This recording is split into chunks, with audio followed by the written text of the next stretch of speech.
का शुभारंभ पर था, जिस कारण ये पूरा षड्यंत्र विफल रहा। परंतु ये इसको भी कह रहे हैं, ये 16 तारीख को तमाम तथ्य कोर्ट के सम्मुख रखे जाएंगे, ये वो सारे जो भी हैं। और मैं ये भी कहना चाहता हूँ, और एक विशेष अपील फिर से कोर्ट से ये की जाएगी कि अगर इस प्रकार की कंडीशनल बेल लोकतांत्रिक व्यवस्था में दी जा रही है, तो कम से कम जो हमारे प्रदेश में जो लूट खसोट हो रही है, जो प्रदेश को भट्टा बिठा रहे हैं, जो प्रदेश में भ्रष्टाचार हो रहा है, उसके खिलाफ तो हम आवाज़ उठाएंगे। और अगर इस प्रकार की कंडीशनल बेल देते हैं तो इस प्रकार की कंडीशनल बेल का हम उसका पालन नहीं कर पाएंगे। इसलिए या तो कोर्ट हमें इस कंडीशनल बेल से मुक्त करे, या फिर वही है कि रास्ता जो दूसरा जेल वाला है। क्योंकि हम तो आज कोर्ट में क्या हुआ है, आज आपकी तारीख थी?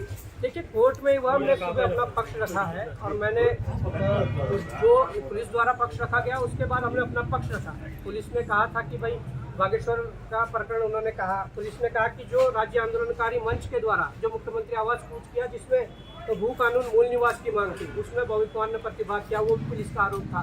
तो जितने भी प्रोग्राम हुए, वो चाहे सचिवालय कूच हो, जी वो त्यूनी में जो छात्र बैठे थे उनके साथ मेरा समर्थन जो हम वहाँ गए वो है।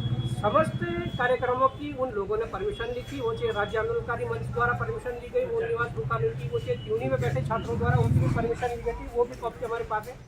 तो इस प्रकार पुलिस षड्यंत्र ये कर रही है सरकार के साथ मिलकर कि कहीं ना कहीं लोकसभा चुनाव आगे है, और वास्तविक मुद्दे जो है, जो धरातल के मुद्दे हैं, जिसने वास्तव में प्रदेश को झकझोर दिया है, जिन मुद्दों ने, उन मुद्दों पर हम मुखरता से बोल रहे हैं और आगे आकर बोल रहे हैं। तो सरकार को ये डर है कहीं ना कहीं ये हमें नुकसान जो है, ये चुनावी नुकसान ना हो जाए, इसलिए किसी षड्यंत्र के तहत भविष्य कुमार को जेल भेजा। तारीख मिली, अगली क्या हुआ है? देखिए, तारीख इसलिए मिली है कि पहले तो हमने कोई वकील नहीं किया था, हमने खुद अपना पक्ष रखा, और एक जो ट्रायल सुबह चला उसमें मैंने ही अपनी बात रखी बिना वकील के।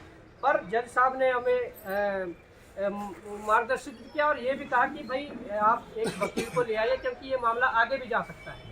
तो उसके बाद जब वकील को हमने लिया, तो वकील ने सबसे पहले जो उनके द्वारा जो चीज़ें रखी गई है कोर्ट में, उस सब की एक कॉपी मंगवाई गई, और उस कॉपी को देखने के बाद कहा कि मुझे इसमें समय चाहिए, और इसको स्टडी करके मैं इस पर जवाब बनाऊंगा। और इसके लिए नए तारीख का उन्होंने जज साहब के वो वहाँ प्रार्थना की, और जज साहब ने जो नई तारीख को 16 तारीख को दी। अब 16 तारीख को ये देखना है कि 16 तारीख को जेल होती है, बेल होती है, ये तारीख अभी आगे बढ़ी।